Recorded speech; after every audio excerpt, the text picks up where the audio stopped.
रहे हैं जन टीवी और मैं आपके साथ आकांक्षा पारिक। खबरों की शुरुआत से पहले एक नजर हेडलाइंस पर। पीएम मोदी ने देहरादून में 38वें राष्ट्रीय खेलों का किया शुभारंभ। राजीव गांधी क्रिकेट स्टेडियम में की रथ से एंट्री। शिव तांडव और लेजर शो ने भरा जोश। बोले पीएम देवभूमि आज दिव्य हो उठी।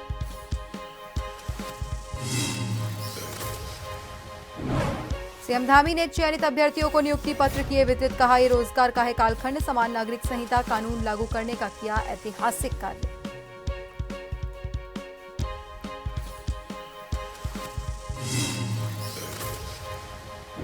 कानपुर विधायक उमेश कुमार और पूर्व विधायक कुंवर प्रणव सिंह विवाद मामले में बड़ा एक्शन। उमेश कुमार का शस्त्र लाइसेंस हुआ निरस्त। प्रणव सिंह और उनके परिजनों सहित 9 के हथियार लाइसेंस पहले ही हो चुके हैं रद्द।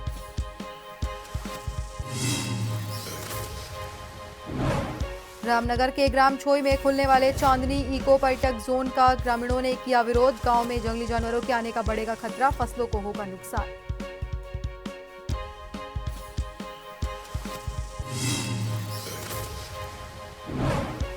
और बद्रीनाथ धाम के कपाट खुलने की तिथि जल्द होगी तय। 2 फरवरी को नरेंद्र नगर राज दरबार का धार्मिक समारोह होगा शुरू। विधिवत पूजा अर्चना और पंचांग गणना के बाद की जाएगी घोषित।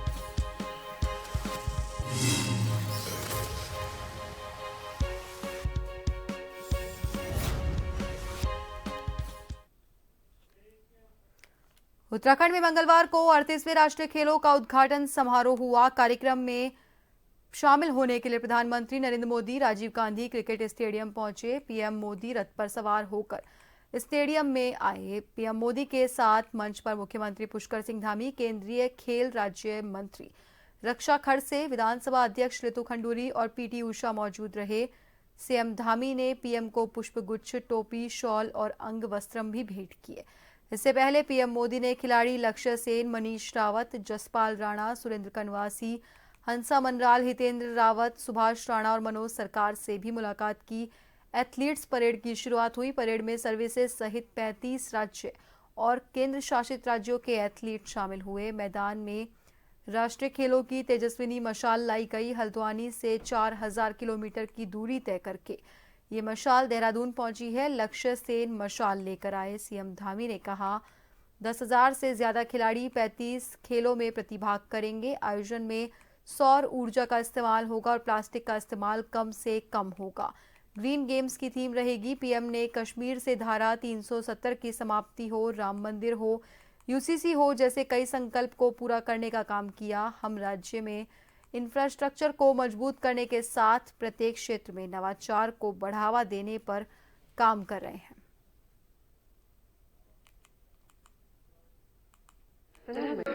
खेल महाकुंभ का आयोजन प्रदेश के विभिन्न 11 स्थानों पर आयोजित किया जा रहा है, जिसमें देश भर के 10,000 से अधिक खिलाड़ी करीब 35 खेलों में प्रतिभाग करेंगे। इसके साथ ही पर्यावरण का संरक्षण का संदेश देने के उद्देश्य से हम इस बार के राष्ट्रीय खेलों का आयोजन ग्रीन गेम की थीम पर कर रहे हैं। इस आयोजन में सौर ऊर्जा का व्यापक प्रयोग किया जाएगा। साथ ही पूरे आयोजन में प्लास्टिक का कम से कम उपयोग किया जाएगा। उत्तराखंड को राष्ट्रीय स्तर की इतनी महत्वपूर्ण खेल आयोजन की जिम्मेदारी देने के लिए मैं आपका प्रदेश के प्रत्येक नागरिक की ओर से हार्दिक धन्यवाद करता हूं। यह आयोजन जहां एक ओर खेल प्रतिभाओं को अपने खेल कौशल को प्रदर्शित करने का एक अभिनव मंच प्रदान करेगा, वहीं मुझे पूर्ण विश्वास है कि इन खेलों से अमृत पीढ़ी की अनेक ऐसी प्रतिभाएं निकलेंगी जो आने वाले समय में उत्तराखंड का ही नहीं समूचे भारतवर्ष का नाम विश्व पटल पर रोशन करेंगी। 14 फरवरी तक चलने वाले राष्ट्रीय खेलों में देश भर के 11,000 से ज्यादा खिलाड़ी हिस्सा लेंगे। दर्शकों और खिलाड़ियों ने एक दूसरे का हाथ हिलाकर स्वागत किया। परेड के दौरान सीएम और पीएम ने तालियां बजाकर सभी का अभिनंदन किया। हिमाचल के एथलीट्स अपनी पारंपरिक टोपी में नजर आए।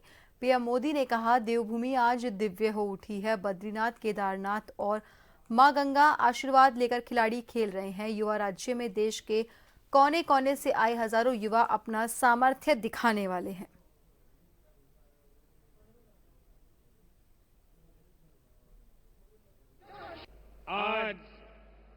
नेशनल गेम्स शुरू हो रहे हैं। ये वर्ष उत्तराखंड के निर्माण का 25वां वर्ष है।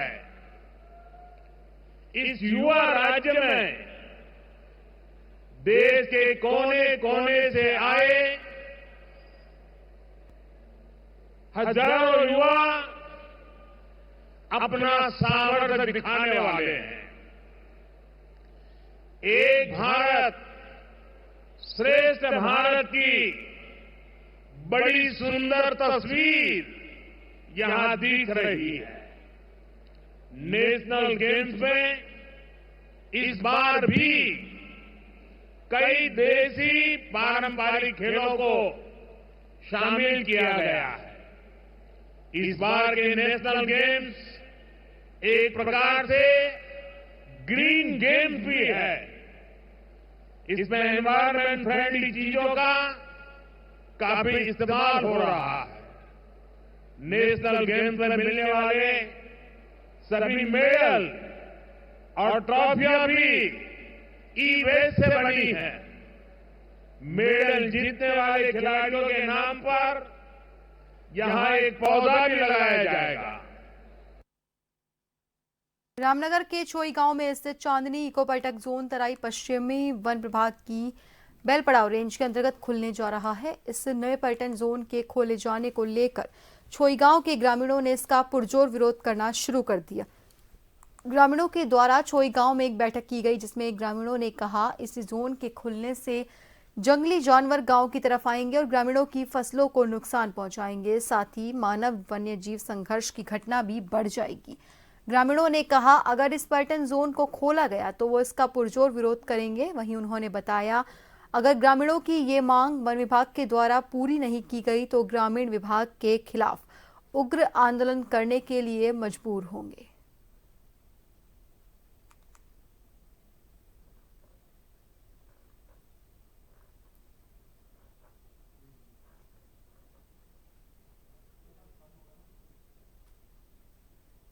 आबादी में आएंगे और इससे जैसे क्यारी में एक मसला हुआ, टाइगर ने एक बुजुर्गों को मार दिया, तो यहाँ भी इसका खतरा बढ़ सकता है इससे। और ये यहाँ पे जो ये ग्राउंड है ये बंद हो जाएगा। ये बच्चे 3 विद्यालय यहाँ पे हैं, ये सारे बच्चे इसमें खेलते हैं, तो ये भी बंद कर सकते हैं इसे। और कई सालों से यहाँ टूर्नामेंट हो रहा है, ये बंद हो सकता है। बल्कि परसों फॉरेस्ट वालों ने 26 जनवरी को खुद यहाँ पे एक अपना टूर्नामेंट किया था।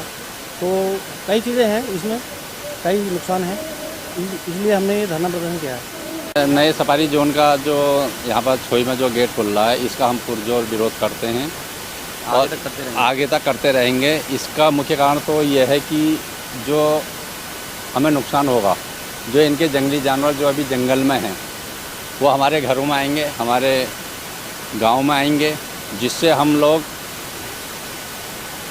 आने वाले समय में जो हानियां होंगी, जो नुकसान होगा, उसको वन जीव तक हम झेल नहीं पाएंगे। नई पेंशन स्कीम और यूनिफाइड पेंशन स्कीम दोनों का विरोध अब तेज हो गया है। मंगलवार को क्षेत्र के शिक्षकों की भारी संख्या विकासनगर के खंड शिक्षा अधिकारी के कार्यालय पहुंची, जहां शिक्षा से जुड़े कर्मचारियों ने एनपीएस और यूपीएस के विरोध में जोरदार प्रदर्शन किया। हाथों में स्लोगन की तख्तियां लेकर कैंपस में मार्च निकाला। यूपीएस और एनपीएस के स्लोगन लिखी प्रतियां आग के हवाले कर दी। कर्मचारियों ने ओल्ड पेंशन स्कीम के समर्थन में नारेबाजी की। सरकार ने एनपीएस और यूपीएस को लागू करने के लिए गजट नोटिफिकेशन जारी किया, जो कि 1 अप्रैल से प्रभावी होना है।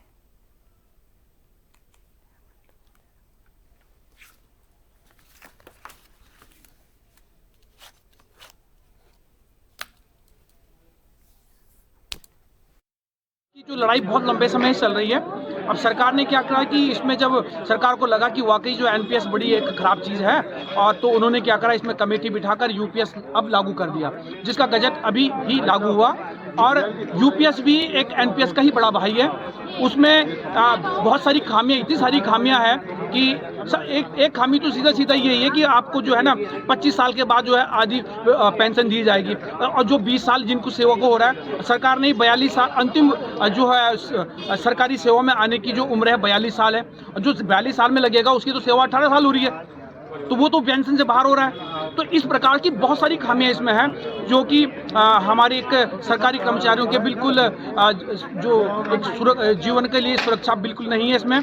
और हम सरकार से यही निवेदन करते हैं कि आप जो है जल्द से जल्द पुरानी पेंशन लागू करें। आज हम सब ने यहाँ पर जो ये गजट लागू किया गया है, उस गजट को जो है हमने उसकी प्रतियां फूकी हैं और उसका विरोध किया है, और हम यूपीएस का बिल्कुल विरोध करते हैं, एनपीएस का विरोध करते हैं। हमको हूबहू पुरानी पेंशन चाहिए।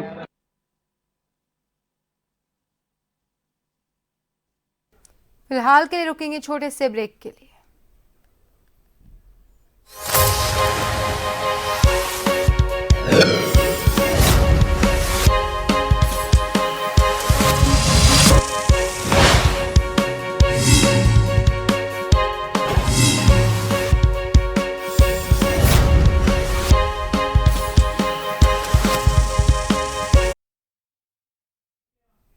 ब्रेक के बाद एक बार फिर से आप सभी का स्वागत है। बढ़ते अगली खबर की ओर। अंतर्राष्ट्रीय स्टेडियम हल्द्वानी में ट्रायथलॉन प्रतियोगिता के साथ राष्ट्रीय गेम्स की शुरुआत हो गई है। ट्रायथलॉन की रिले प्रतियोगिता में महाराष्ट्र की टीम ने गोल्ड, मध्य प्रदेश की टीम ने ब्रॉन्ज और तमिलनाडु की टीम ने सिल्वर मेडल जीता। 4 खिलाड़ियों की इस प्रतियोगिता में 250 मीटर स्विमिंग, 10 किलोमीटर साइकिलिंग और 2.5 किलोमीटर रनिंग की गई। राष्ट्रीय खेलों में देश के विभिन्न राज्यों से आए खिलाड़ियों का उत्तराखंड का माहौल अच्छा लग रहा है। कई खिलाड़ी गोवा राष्ट्रीय खेलों के बाद उत्तराखंड के राष्ट्रीय खेलों में भी पहुंचे। उनका कहना है यहां का माहौल और राष्ट्रीय खेलों के प्रति व्यवस्था बेहद चुस्त दुरुस्त है। सरकार द्वारा स्विमिंग पूल व्यवस्था के लिए हीटर और रेसिंग और साइकिलिंग के लिए सड़कों को 0 जोन बनाकर शानदार व्यवस्था की गई है।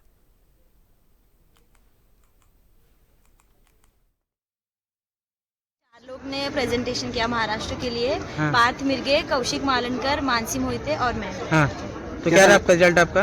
अभी हमारी टीम फर्स्ट आई है। कैसा लग रहा है हल्द्वानी में जो है पहली बार यहाँ पर राष्ट्रीय खेल हो रहे हैं, कैसा लगा यहाँ की? बहुत अच्छा नेचर है और जो वेदर है वो भी बहुत अच्छा है। आज मैं मिक्स रिले में पार्टिसिपेट किया था और हमें गोल्ड लगा है। अच्छा लग रहा है। अच्छा, कैसा फील कर रहे हो यहाँ उत्तराखंड आए हो आप लोग? उत्तराखंड आके बहुत अच्छा लग रहा है, क्योंकि कुछ तो नया देखने मिल रहा है, नया सीखने मिल रहा है। क्योंकि हर वक्त ट्रायथलॉन का जो इवेंट है वो अर्ली मॉर्निंग होता था, तो यहाँ पे कुछ तो नया देखा है क्योंकि दोपहर में इवेंट हुआ है। तो मतलब मिक्स रिले जो ट्रायथलॉन का हुआ है, जिसमें 250 मीटर रन स्विमिंग होता है, 10 किलोमीटर साइकिलिंग और 2.5 किलोमीटर रनिंग होता है, जिसमें महाराष्ट्र के 4 बच्चे जो है दे बिलोंग्स टू क्रीड़ा प्रबोधिनी पुणे, और वही क्रीड़ा प्रबोधिनी पुणे का भी मैं कोच हूँ। They all belongs to me and they all belongs to Maharashtra. ये हमने महाराष्ट्र के लिए फर्स्ट मतलब सेकंड गोल्ड मेडल दिया है। कल इसी इवेंट में, इंडिविजुअल इवेंट में डॉली पाटिल ने गोल्ड मेडल और मानसी मोहिते ने सिल्वर मेडल लिया है, और बॉयज़ में पार्थ मिर्गे ने ब्रॉन्ज मेडल लिया है। हल्द्वानी ने खो खो खेल प्रतियोगिता में पुरुष वर्ग उड़ीसा को हराकर पहली जीत हासिल की। इस मौके पर पहुंचे खो खो फेडरेशन के राष्ट्रीय अध्यक्ष संजय यादव ने कहा, जिस तरह से उत्तराखंड नेशनल गेम का आयोजन किया जा रहा है, जो कि बहुत ही सराहनीय है। सारी सुविधाएं उत्तराखंड सरकार द्वारा दी जा रही है। दूसरे में महिला वर्ग में उत्तराखंड और महाराष्ट्र के बीच खो खो खेला गया, जो कि दोनों ही टीम लगातार संघर्ष करती हुई नजर आई।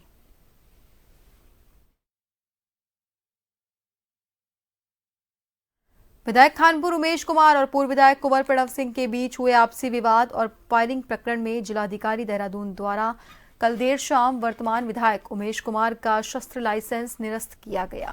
दोनों पक्षों के कुल 10 शस्त्र लाइसेंस निरस्त किए जा चुके हैं, जिसमें पूर्व विधायक प्रणव सिंह और परिजन के 9 शस्त्र लाइसेंस पहले ही निरस्त हो चुके हैं। वर्तमान विधायक के शस्त्र लाइसेंस हेतु जिलाधिकारी देहरादून को पत्राचार किया गया था। इनके समर्थकों के भी शस्त्र लाइसेंस निरस्तीकरण किए जाने की प्रक्रिया जारी है।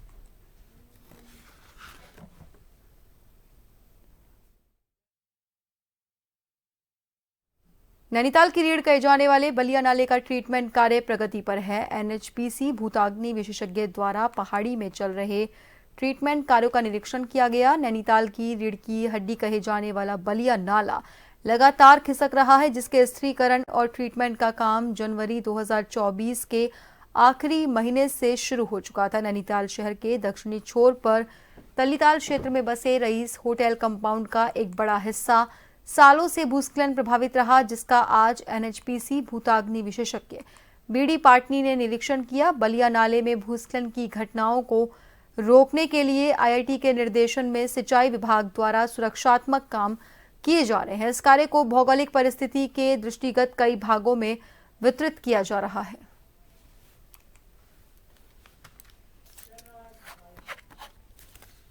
बलिया नाला की तो जो डीपीआर बनी है उस डीपीआर के बेस पे काम हो रहा है। आईआईटी ने इसकी डीपीआर बनाई है और बाकी जो पीएमसी हमारी यहाँ बैठी थी, पीएमसी के जो मेंबर हैं वो विजिट करते रहते हैं। उसके बाद हाई कोर्ट की भी निगरानी इसमें है। तो जितना भी अभी ट्रीटमेंट हो रहा है ये काफ़ी सेटिस्फैक्ट्री है और जो भी मुश्किलें आ रही हैं, अगर इन केस साइट के लोग जो कंस्ट्रक्शन में बिजी हैं उनको अगर किसी तरह की दिक्कतें होती हैं तो समय समय पर हम लोग भी यहाँ पर आते हैं। आने के बाद जो कुछ भी चीज़ें यहाँ ज़रूरत है as per site specific condition, उस हिसाब से इसका ट्रीटमेंट किया जाता है।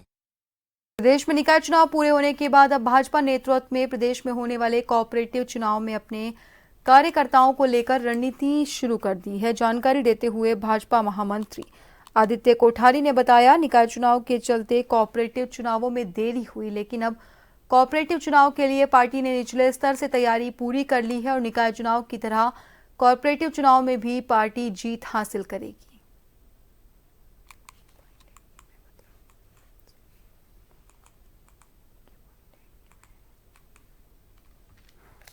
कोऑपरेटिव के चुनाव के लिए भारतीय जनता पार्टी ने पूर्व से भी तैयारियां की हैं और बीच में स्थानीय निकाय के चुनाव आने के कारण इनको कुछ समय के लिए स्थगित किया गया था। अब स्थानीय निकाय के चुनाव संपन्न हो चुके हैं, अब कोऑपरेटिव के चुनाव भी होंगे। तो भारतीय जनता पार्टी ने नीचे के स्तर से लेकर के प्रदेश स्तर तक की अपनी सभी तैयारियां पूरी की हैं। मुझे लगता है कि ये भी अच्छी तरह से संपन्न होगी। मुख्यमंत्री पुष्कर सिंह धामी ने उत्तरकाशी के मोरी ब्लॉक के सावड़ी गांव में लगी आग से प्रभावित परिवारों को हर संभव सहायता के निर्देश दिए हैं। सीएम ने जिला प्रशासन को तुरंत राहत और पुनर्वास कार्य शुरू करने का आदेश दिया।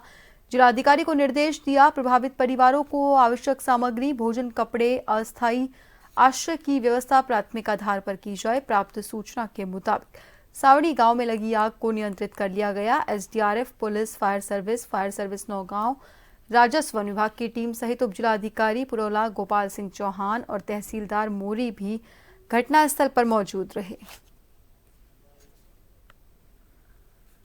बीती रात सावनी में हुई अग्निकांड से मैं और बड़ा मन विचलित है। जैसे ही घटना मिली तत्काल मैंने जिला प्रशासन, एसडीआरएफ और जो सहायता समूह और ग्रामीणों को भी संपर्क में था और आज सुबह मैं हमारे प्रदेश के यशस्वी मुख्यमंत्री जी से मुलाकात की और पूरी घटनाक्रम के बारे में उनको बताया और माननीय मुख्यमंत्री जी ने पूरा आश्वस्त किया कि पीड़ितों के साथ हम और हमारी। और बुलेटिन में इतना ही। बने रहिए जन टीवी के साथ। नमस्कार।